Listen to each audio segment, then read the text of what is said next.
Okay. 22nd of August, Rabbi Levitt, Chofetz Chaim, Chuvas.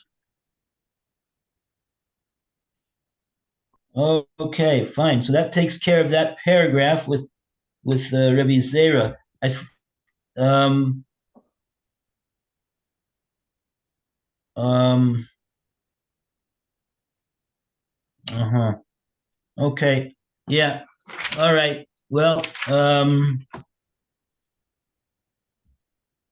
yeah.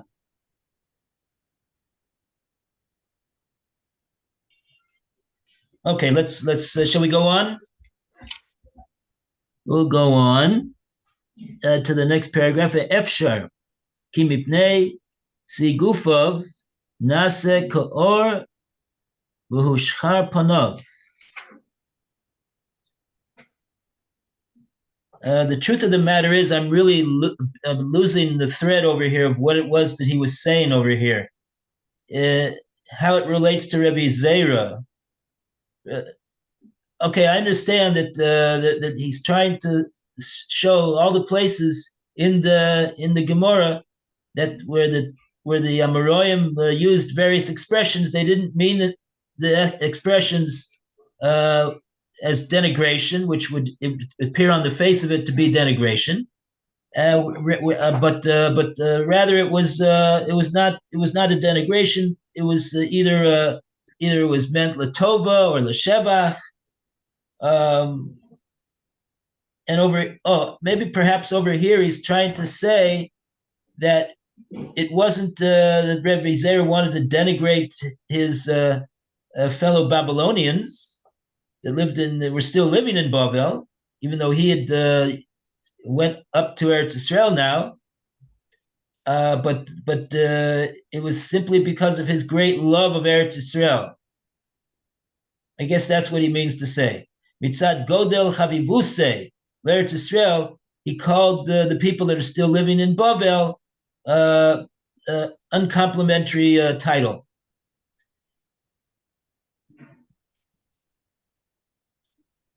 Okay, that was the point.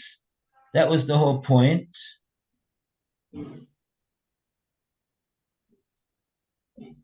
Okay.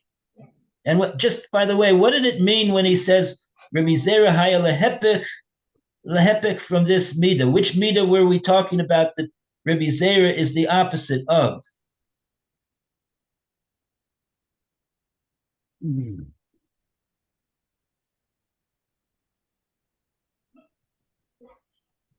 Oh, we were talking about the Yerushalmi. That was what it was. Okay, so getting the thread back in his train of thought over here. In the Yerushalmi, it says that in the future, a person's going to be called to account in the Bezdin why he did not have a pleasure from all the things that Hashem created. So in regard to that, the Gemara's the Gemara relates about Rebbe Zera, among others as well. He wasn't the only one who practiced asceticism. So we see apparently that what it says in the Yerushalmi has a lot of either Amoraim who outright feel that it wasn't for them, or they felt that even if it maybe for some people it wasn't for them. They practiced a different style, if you will, a different derech in avodas Hashem, which would seem to contradict what it says in the Yerushalmi. Okay, but yeah, in terms of the actual issue at hand of denigration and saying things about the other Talmidei Chachamim that were not complimentary, that's a different point. Okay, fine. Okay. So now we go to the next section. The Efshar ki mipnei Sigofov nase koor v'hu panov. And perhaps on account of his extreme asceticism, he became a koor, like not so attractive physically. Hushkar panov, and his face became not so nice. Okay, that's what we're up to, and we go to Mayor to continue the reading, please. Okay. Let me speak into the mic. Okay. Okay. Therefore, because of his physical appearance, ki simahuhu, when they eventually ordained him, sharule hachi, they sang to him as follows: Lo kachal velo sirach v'chule v'yalat chaim, with neither eye makeup nor facial makeup nor hair dye, she carries grace. Ritzonam lomar, they meant to say, Nitzar ayelet ahavim hi haTorah, that despite Rav Zera's unseemly physical appearance, he was charming because he personified the beloved deer who effuses charm from Mishlei, which is a reference to the Torah. V'lachein hayat tamid sharoi b'tzad v'yagon v'anacha. Due to his great strength, he was always in a state of pain, agony, and anguish. K'v'gemora d'nida, as indicated by the Gemara Nida 23a, which states, Adkan hevio Rabbi Yirmiyah Rabbi Zera B'dei Yehuk v'lo Gahach. Thus far did Rabbi Yirmiyah go to try to bring Rav Zera to laughter, but Rav Zera did not laugh. The Gemara there reports that Rav Yirmiyah once inquired of Rav Zera about a financial case that can never actually occur. In fact, Rav Yirmiyah himself realized that this case cannot occur, and he posed the inquiry to Rav Zera only to get him to laugh. Inyan Yoma Devarach Rabbi B'Masechet Nidarim. Nevertheless, Rav Zera refused to laugh, just as we find in the Gemara in Nidarim 50b, which reports that on a day that Rebbe would laugh, misfortune would befall the world.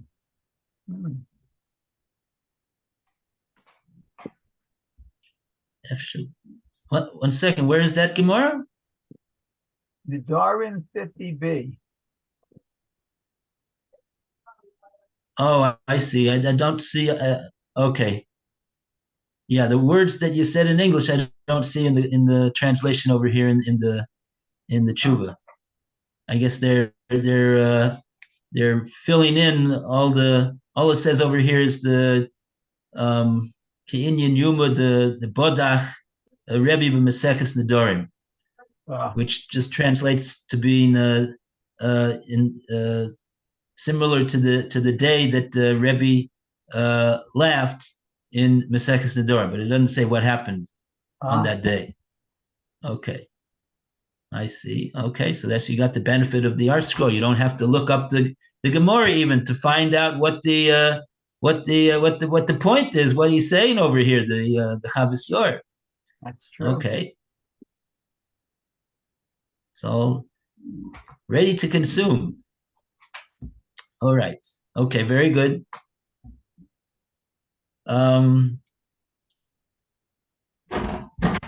Okay, the Efsher.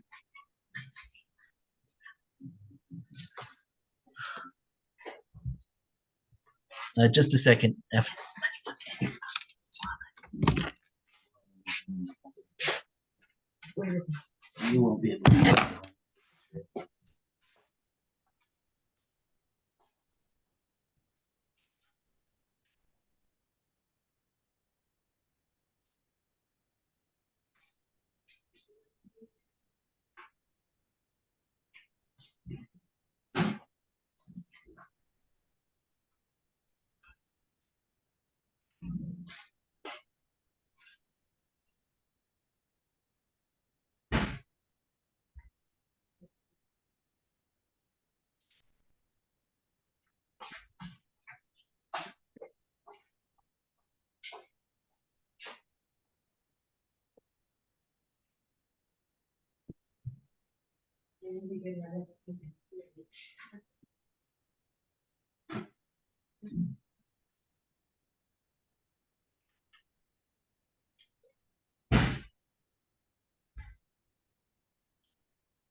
John, you got it?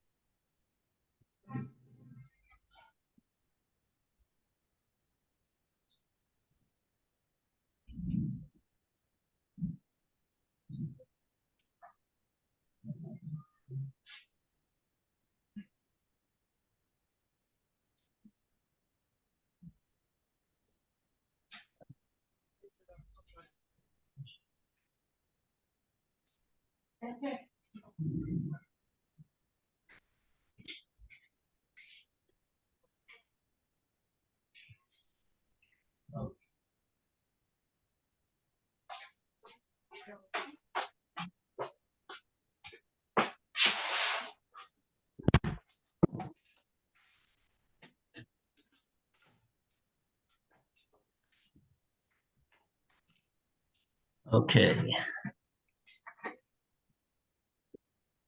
Okay, sorry for that delay.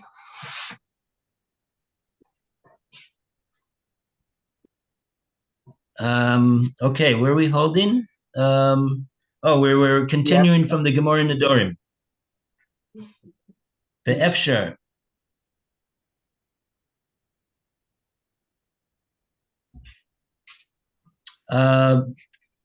Roy, you want to continue? Okay. The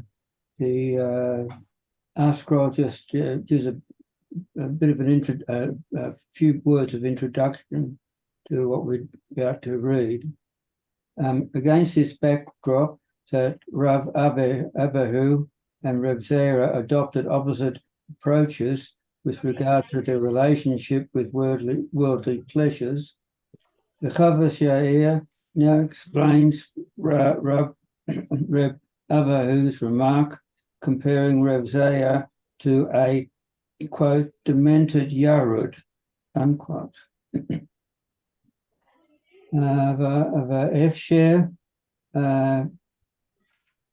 ki Reb Abahu Shavpa L'Hasodos Shel Shut. It may be that Reb Abahu considered Reb Zera's approach to be foolish piety.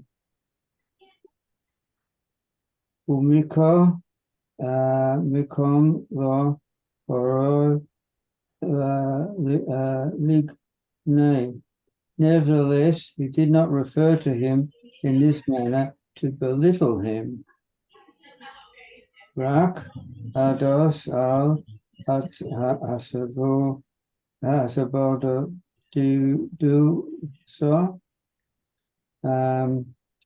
Ufi Rishu so Yigo no Tamid, but rather to point out a negative aspect of his isolation, asceticism, and constant anguish.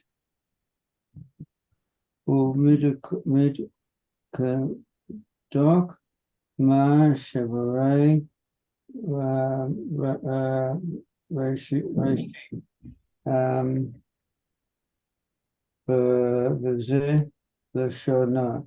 in this light, Rashi's explanation of this term is thus precise, for these are Rashi's words.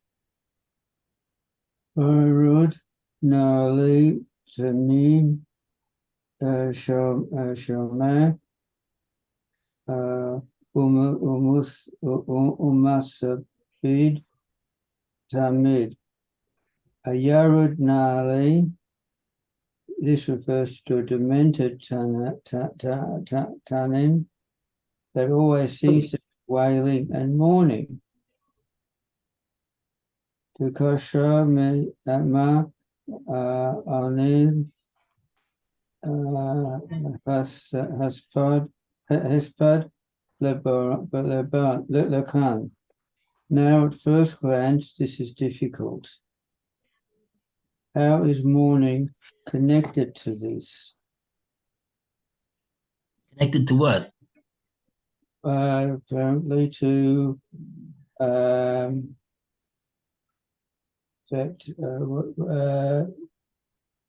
Rashi's term, explanation of this term, Yarud Nali, refers to a demented tane that always seems to be wailing and mourning. Now, at first glance, this is difficult. How is mourning connected to this? I don't know what they mean by to this. Okay, let's go on.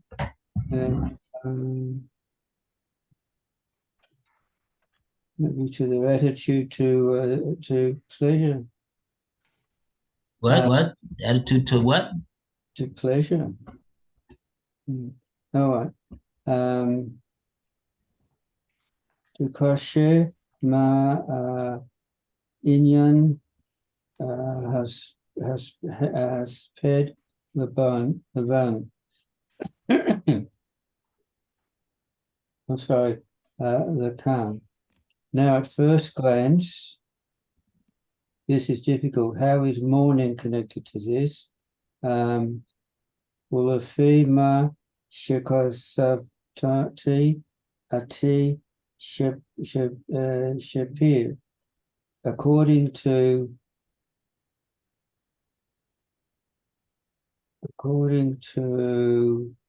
what? According to what I've written, it's all accords very well. Asi Shapir. According Now to he's going to explain. Ulefi mashikosavti, and according to what I have written, Asi Shapir, it accords well. I don't think I've got that. Don't have that? No, they cut it off. They just have according to. Oh, really? And then go to Are we missing a line? Yep. Yeah, we're missing a line. It says according to, and the next word is for. That doesn't follow.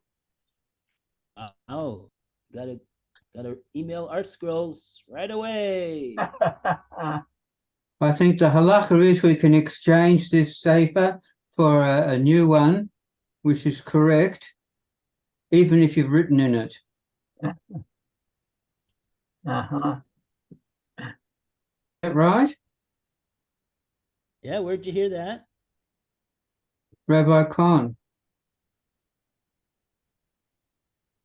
Yeah, but I mean, everybody has this same thing. How are you going to get a correct Sefer? That's Maybe right. a new edition. You have Maybe to wait for the new edition. Okay.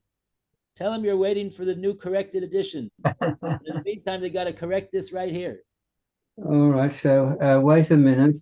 Where's my pencil? So what do I write down? What do we yes, write down? absolutely. Absolutely. According to Lefi mashikosavti osi shapir. Right? You just got through asking a question. Kasha ma inyan hefsid lakan.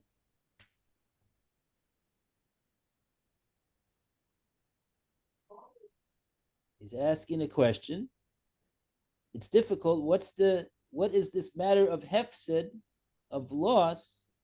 How is it relevant, lakan, to hear? And then he says, well, if kasavti, but according to what I have written, and what I'm the whole theme of my talk over here, that the Amoraim did not intend to denigrate one another, but they had various reasons why it is that they said what they said, and in some cases it was even regarded as a praise of the one that they would seem on the face of it to be denigrating. So he's gonna explain now what's the how it is that it's Osi Shapir.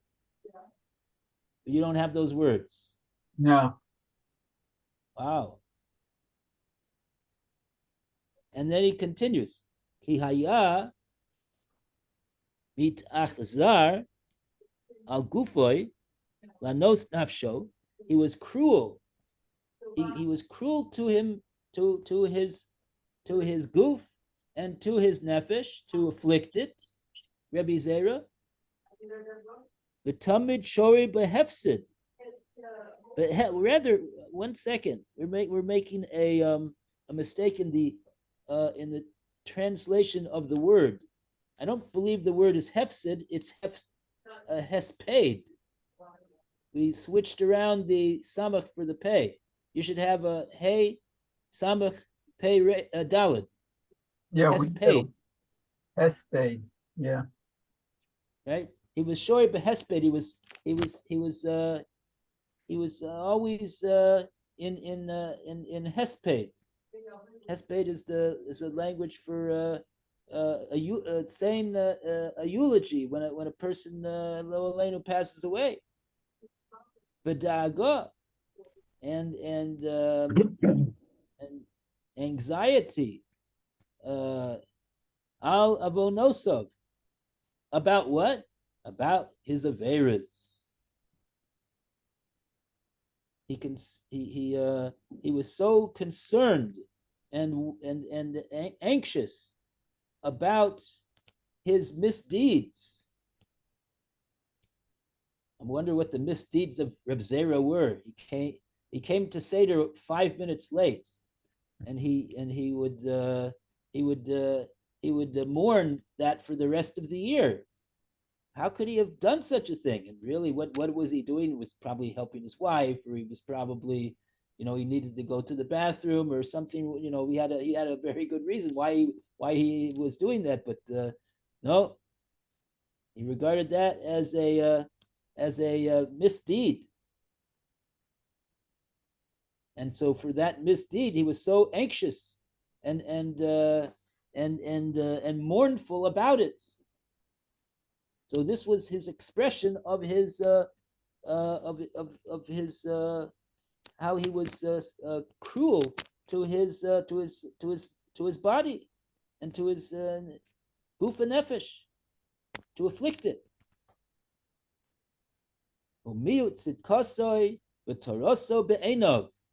Out of what was in his eyes,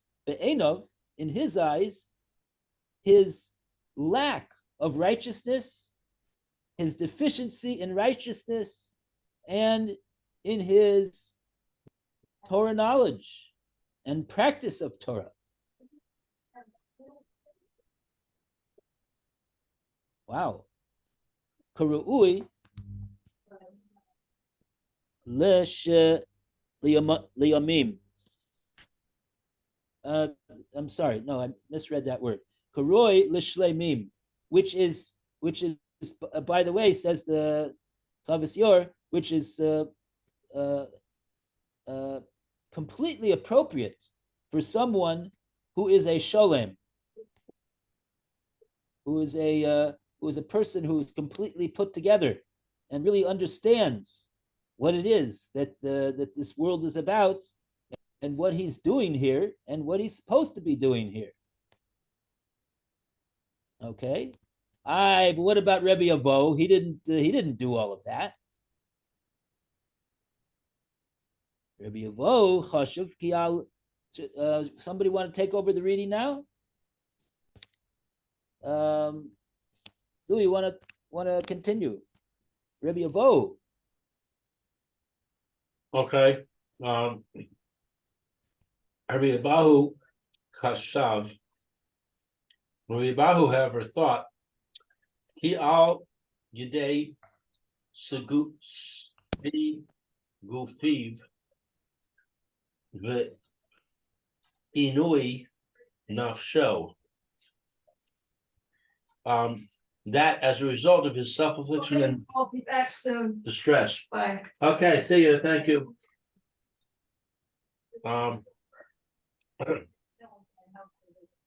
Nisma tu kochos nafsho. If Zera's energy had been depleted, imahem omek ha'iyun ve'ha'rifus ve'shikul hada'as hayashar. And with that loss, the depth of his analysis, sharpness of mind, and ability to properly assess issues had suffered as well. Ulechein al sheiba ya lo yardu lo demus chamor. Hence, when Rabbi Zever asked about meat that had fallen from heaven in the form of a donkey, shekavar nichlal b'div rei Rabbi Abahu, whose halachic status had already been clarified in Rabbi Abahu's initial ruling, Karao Yarud Naali V'chule. He referred to him as a demented Yarud, because, in Abahu's view, had it not been for Reb Zera's mournful and energy-sapping approach, he would never have made this inquiry altogether. The Ein Zeh Rak Perush Muflag. This explanation of Rabbi Abahu's comment is not far-fetched. Kamosha Kasuv, for the term tanin used by Rashi is meant in the same sense that it is used in the following three psukim. Tanin behech le v'gomer. Cats will howl in their mansions, and tanin in their palaces of delight. Umaon tanin. I shall make Jerusalem heaps of rubble, a tanin's lair. Gam tanin chaltzu shad. Even tanin will nurse their offspring, that the daughters of my people have turned cruel. Shemoreh al his bodedus umi us racha manus v'chemla. In all three cases, the term tanin points to isolation and deficiency of mercy and compassion. In the same sense, Rabbi Abahu was acting like a tanin / yarud towards his physical self.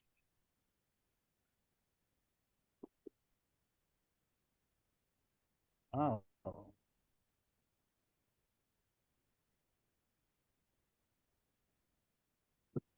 Oh, this is quite interesting. So we see here, in addition to the issue that the Chavos Yair is talking about speaking in denigration, we see a whole two different views in two different drachim, two different ways of serving Hashem. There seems to be Chavos Yair understands the way that Rabbi Zera chose to serve Hashem was very, very different from the way that Rabbi Avo felt was the proper way, and not only ad kedei kach that Rabbi Avo is not even willing to admit that the derech of Rabbi Zera is good for him, because he's saying that it's even there's a downfall. There's a down what do you call it? A downside.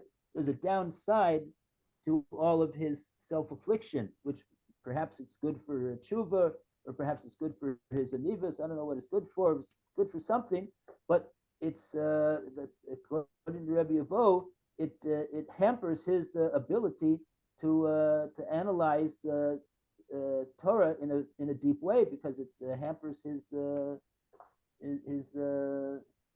mind. But okay, very interesting. Wow,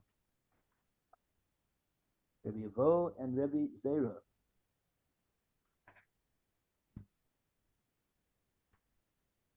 Okay. Any anything the Art Scroll comments over there? Have any comments on this section, or it's just basically a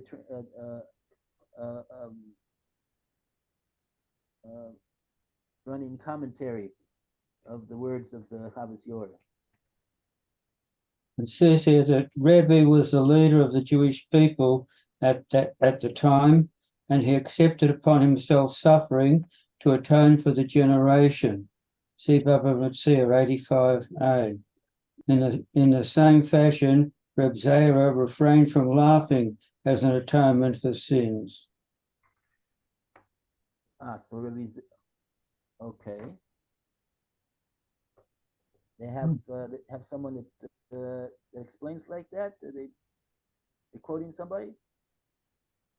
No, Okay. just says Baba Metzia 85a.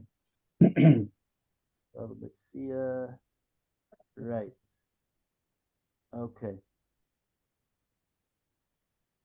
Yeah, that's the place that describes the ways of Rebbe Zera. He fasted 300 fasts, etc., etc. Okay. All right. Okay, so we'll go on to almost towards the end of. Sorry? 7:31. Oh, it's already 11:31. Okay, fine. Your voice is, for me, I don't know about others, your voice is softer and further away, sort of. Oh, Yeah, me okay. too. Oh, so it's because of the and Can't hear you now at all. Better now? Yeah, that's better. Okay. Oh, that's good, yes. Okay. Okay, have a good day, everyone. Have a good day, Mayor. Hey, Okay, Bracha v'atzlacha. amen. Thank you.